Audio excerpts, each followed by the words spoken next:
Hey beauties, welcome back to my channel. Since the Sephora savings event is coming up soon, today I am sharing this full face demonstration of my favorite product recommendations. We are also going in depth on my favorite makeup brushes. I always talk about my love for the Sephora Collection Pro makeup brushes.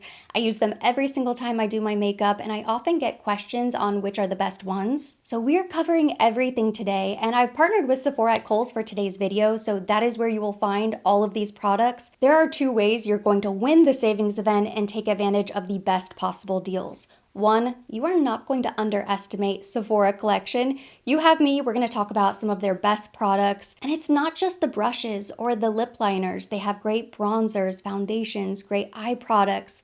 There are so many beautiful pieces from Sephora Collection. They are always reasonably priced throughout the year, but during the savings event, all Beauty Insider members, doesn't matter what tier you are, you will save 30% off starting the first day. You are also going to shop Sephora at Kohl's because you know better, and you are going to get your discount, your Beauty Insider points, and your Kohl's rewards, which can later be turned into Kohl's cash. And why would you not want your money to go as far as possible? I want you to take advantage of all of the best deals, best savings that are available to you. So I will make sure all of the sign-up information, all of the dates, details, everything you need to know about the savings event and the Kohl's Rewards program will be in the description box. We're starting with foundation. I have two favorite foundation brushes and two favorite everyday foundation formulas here to talk about. Both the 56 and 47 are essential in my makeup collection. I use these brushes basically every single time I do my makeup because they're not just great for foundation, they're great for all of your cream complexion products. My NARS Light Reflecting Foundation has been in the top drawer for months now. I'm about halfway through it. I love this foundation formula.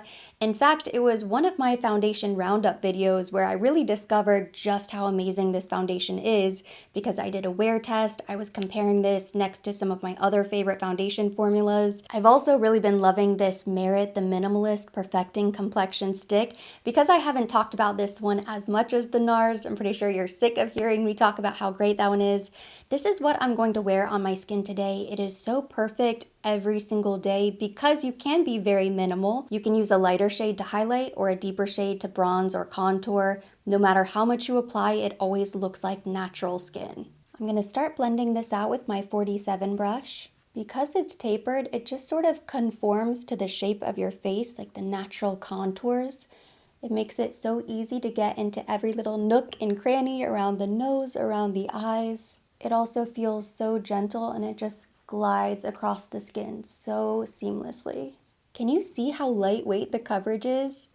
And yet the foundation stick completely evens out the complexion, but when I look closely, it does not look like I have a full face of foundation on. I still have to blend out the forehead. Everything is so smooth and even. I have a little luminosity showing, but it's not really heavy or dewy. I've only just realized its full potential, but I've been using it so much lately because it's so great for get out the door, spot correct, just very minimal light, no makeup.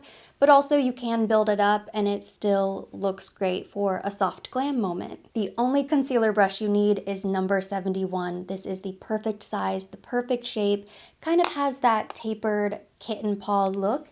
It's almost like a mini shrunken version of the 47, so it has all of the same benefits. It has a dome shape, but it's tapered up to an edge, which allows it to get really close in that inner corner of the eye, this entire contour.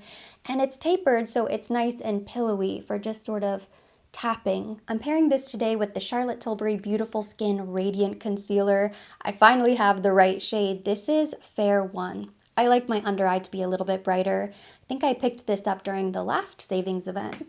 It has medium coverage. I think the shade is perfect, but this concealer leaves my skin looking so soft and blurred. I'm gonna do my favorite trick. So I'm just tapping this out. I'm keeping it condensed. I'm not going to finish blending it out just yet. I'm gonna let the product sit in place, dry down on the skin for just a minute before I spritz my face with setting spray and finish blending it out. And what I like to do sometimes when I'm finishing the blend is I'll actually switch brushes and I'll go back with my 47 brush. Because the paddle is a little bit larger, it's going to help pick up any excess product, but give that perfect seamless blend. I love this formula so much. The under eye looks so smooth and creamy and flawless. But I would not say it's a super full coverage concealer either. I don't know how they do it. It's very opaque without being thick. So if you are somebody who does have dark circles, or could be redness, could be any sort of discoloration beneath the eyes, and you struggle to find a concealer that works to cover the dark circles but isn't too heavy and creases and becomes really messy looking, definitely check out the Charlotte Tilbury. I don't think the red blush trend is going anywhere anytime soon, which makes me so happy because I love a red blush.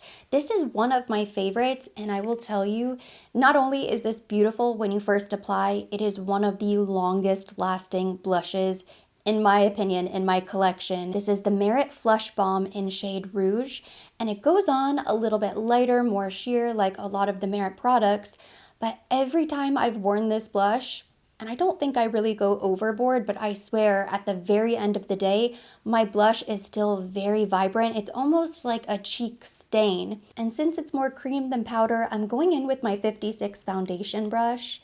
And this is a great size because it's going to fit so nicely in the area of the cheek that we want to apply. I also have two favorite powder blush brushes, which we will talk about. Apparently red blush is what was used on the Victoria's Secret Angels years ago in their heyday. And I can see why, because it really is the color your cheeks would be if you were blushing, or if you got maybe a little too much sun. Gives that perfectly sun-kissed, slightly sunburnt, kind of spring break, summer vacation makeup that I love so much. As far as blush brushes go, I really like these two. This is the 99 and the 96. The 96 was my first love, and I think I have a few of them. They're all dirty because I use this so much.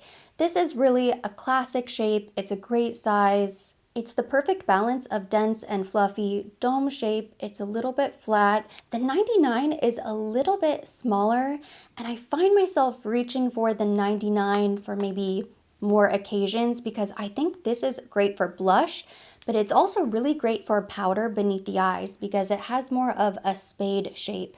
And it's a little bit thinner, a little bit smaller, so you can just be a bit more precise. I feel like this is the perfect shape for the apple of the cheek. Before I set my face with powder, I'm gonna bronze using the Makeup by Mario Soft Sculpt Bronzing and Shaping Serum. I have shade light medium. I'm more than halfway done with this. I really love this product. When I'm using this as a bronzer on the face, I typically go in with the doe foot. But I also really like to use this bronzer on the body. Neck, chest, décolleté. It's warm out, sun's out, skin's out. And so if I'm applying all over my chest, I just go in with the pump, blend with abandon. It's such a great formula because it's a gel cream texture. It's not super thick like paint. Goes on a little bit more sheer, so it gives just a little extra color, a boost of bronze, a little glow, a little sheen to the skin. It also adds hydration to the skin, so it just leaves your skin looking very flawless and beautiful. Once again, I'm going in with my 47 brush. Now you can see why I love it so much. I used this for foundation, concealer, I'm using it for bronzer. But see, that Mario is so effortless and easy to blend. Gives just a hint of color, so it's a very natural bronze. I also like to use the Makeup by Mario when I'm doing a light no makeup. I'll apply it especially around the hairline. I'll do the forehead, a little bit on the cheeks, go in with maybe a little concealer, especially if I'm looking tired for the day, and that's it. No foundation, probably not even any powder, just two cream products, the bronzer and the concealer, and it just looks like your skin is really beautiful. I also really love the Makeup by Mario Surreal Skin Powder. This is so nice. I have shade 1, Fair Pink. It's not too light. This to me feels very translucent. It's like a ghost. I apply the powder and it sets the makeup, but I can't see it on the skin. It is so finely milled. It's not drying. It's not a super powdery powder. It leaves a very natural finish to the makeup, which I love. I'm gonna apply that with the 99 blush brush, but the one that I use the most is the 79. This is actually the contour brush. I have so many dirty number 79 brushes because this is my go-to powder brush on a daily basis. Both of them are perfect. For as much as I've been sitting here talking with nothing but cream products on my face, the concealer has not started to crease really at all. I have a teeny tiny bit of creasing right beneath the eye. So very quickly before I powder, I'm just going to dab all of those little fine lines, which that is not a concealer problem, that is just my skin, and it is perfectly normal. Right beneath the eye, you have those little creases and folds, so I'm just tapping those out quickly with my 71. I picked up a little powder on my 99 brush, and I'm just going to lightly pat down the side of the nose in this little triangle. You can also kind of press the powder in. And do you see how even the one side I've already set with powder, it doesn't look too dry? I still have some glow and luminosity over here. The complexion is now completely done. I love how everything is coming together. So now we're gonna move on to the eyes, and I'm sure you guessed that we are using the NARS Afterglow Tempting Eyeshadow Palette. I've talked about this palette quite a bit because I love it so much. It is a beautiful color combination. You have 9 shades. The texture is amazing, the quality is outstanding. I think you have a nice mix of mattes and metallic shades. And these are my 5 favorite must-have eyeshadow brushes from the Sephora Pro Makeup Collection. To be honest, I've never used an eyeshadow brush from Sephora that I didn't really love, but I'm trying to keep it simple. And I would say whenever I'm doing an eyeshadow look, something a bit more detailed, these are my 5 go-to brushes that I basically just use these. I'm gonna cover each one really quickly. I'm sure they'll all look familiar to you. The number 1 brush I highly recommend is the 26 Fluffy brush. I know I have more than one. This is the only one I could find, so I probably need to pick up at least 1 or 2. I really think you can't have enough fluffy brushes. They're great for applying product. They're also great for blending everything out.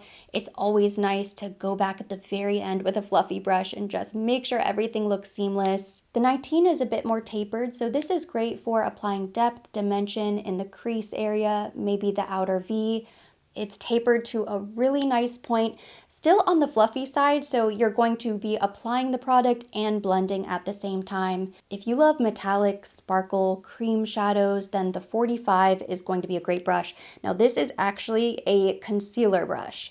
I use this for eyeshadow. I love that it's tapered. It's flat, smooth, and dense. This is going to be great for applying or packing eyeshadow directly on the lid. These two are a bit smaller when you're doing something a bit more intricate with your eyes. Number 24 is a mini 26. It's fluffy and rounded, but it's a little bit smaller. So I like to use this for the outer V, to blend something very precisely so it doesn't get too big or all over the place. That's when I go in with the 24. If I'm doing a soft glam, full glam, I need my 24. And then the 18 is the perfect pencil brush for buffing shadow beneath the lower lash line. You could also use this to apply or pack eyeshadow to the outer V, the inner corner. It has the perfect dome shape, so it's going to help blend really nicely. With my 26 brush, I've picked up this brown shadow up here in the corner. I believe it's called Unwritten, and I'm going to begin by buffing that in the crease. I really like the texture of these matte shadows. They're not patchy, they blend really easily, they're very intense. So you want to start with less product and then slowly build up the intensity. And then same thing on the other side. I really love this shade of brown, and see, when you concentrate on blending it out, it can look very light. If I were to pick up the same shade with my 45 brush, I could make it really dark and really intense as well. Each shadow has a lot of range. Using my number 45 brush, I want to do something a little bit different. I'm going out to dinner tonight with my family. Not sure what I'm going to wear. I probably will wear this cute top. Picked this up at Kohl's. I don't really want to dabble in the purple just yet. We will play with the purple. Instead, I'm going down here in the pink metallic shade because we haven't played with this one yet. This brush is going to allow us to build up the pigment on the lid without making a mess on the cheek. This shadow texture is really creamy, so it holds it all together. Very quickly, I'm picking up this shade right here with my finger, and this is going to give us just a little dimension. I'm popping that right in the center. It adds just a hint of brightness. That way the eye really pops, and it's going to catch the light. If I were going out for the evening and taking pictures, that little pop right in the center would look so gorgeous with the flash on. With my 18 brush, I'm picking up the brown shadow from the beginning, and I'm going to very lightly buff that beneath the lower lash line. We're almost done with the eyes. Very quickly, I did my liquid eyeliner. This is the Too Faced Better Than Sex Easy Glide Waterproof Liquid Eyeliner in the shade Chocolate. This is one of my favorite brown liquid eyeliners. So easy to use. I curled my lashes using my Shiseido eyelash curler, and then I went in with the Lancome Hypnos Drama Mascara.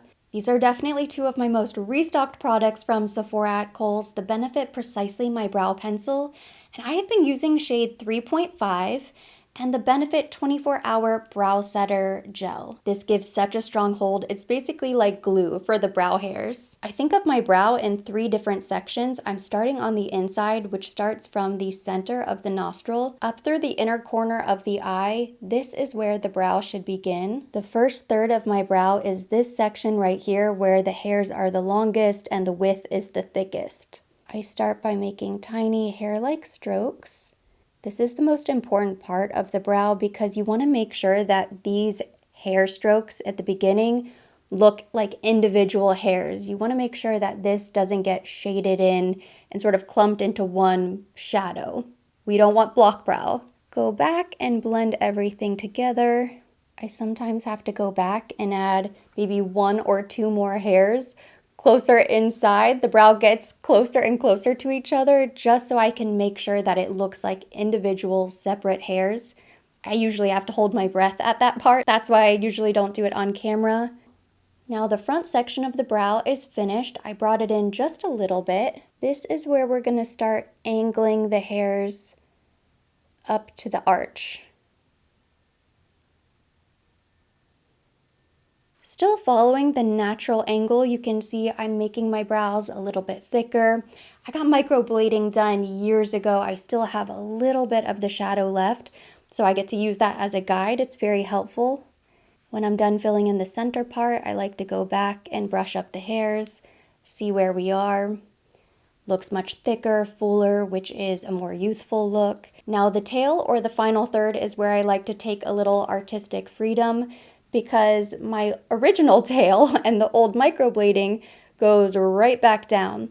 But I like to flatten my brows a little bit, and I want to lift the tail. It gives more of an extended cat eye, snatch jaw, ponytail facelift appearance. The second portion of the brow I'm filling in mostly below, but for the final tail bit, I'm filling in mostly above. There's still an arch. It's still going to angle down. I don't angle directly up or directly to the side, but I extend it and flatten it much more than it is naturally. When I go in with the 24-hour brow setter, I'm going to angle up and to the side. I'll use concealer and a flat brush to define the bottom of the brow. I never define the top, just the bottom, just if the tail looks a little bit wonky. Sometimes it acts as the magic eraser if I made a mistake, or maybe the tail is too high, too low. You can't always go back with concealer. The last step is lips. We have one of my favorite nude lip combinations from Makeup Forever. The iconic Wherever Walnut now has a lip gloss version. It actually looks so much darker in the tube, but whenever I apply this, it is truly the perfect pinky nude, slightly pinky mauvey nude. I don't even know how to describe this nude. I hear people say it's a pinky nude, but I actually feel like it's just a very neutral nude. It's like the perfect amount of fleshy peach, pink, brown. The lip liner has been around for a long time. It has a cult following, so it makes sense that they brought out the gloss, and the texture of the gloss is really nice. I applied lip balm this morning with my skincare routine, so it glides on really nicely.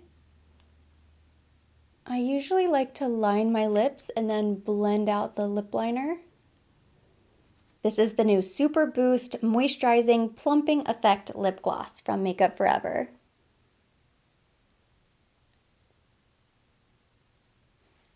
And see, it's the perfect match. It goes so nicely with the liner. It doesn't make it too dark. I'm going to apply a little bit more of the Flush Balm and Rouge. I still have plenty of blush. I can see it.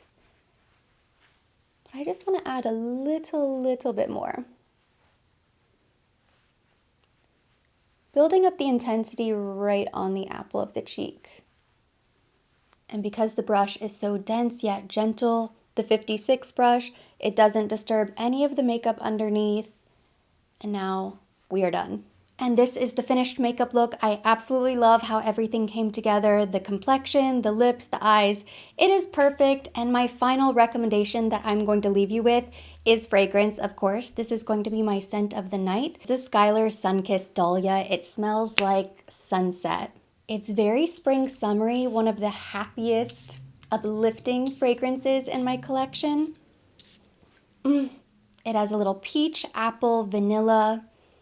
It smells warm and sensual. This could be daytime, evening. This is such a mood booster type of fragrance. I absolutely love it. And that completes today's video. Thank you so much for watching. Hopefully you enjoyed seeing a full face of recommendations, including my favorite brushes. If you liked it, give it a thumbs up. Leave me your comments, questions down below. As always, all of the dates, details, all of the information for the Sephora savings event, all of these products, which can be found at Sephora at Kohl's, will be listed in my storefront down below in the description box. And for more videos like this, don't forget to subscribe and hit the notification bell.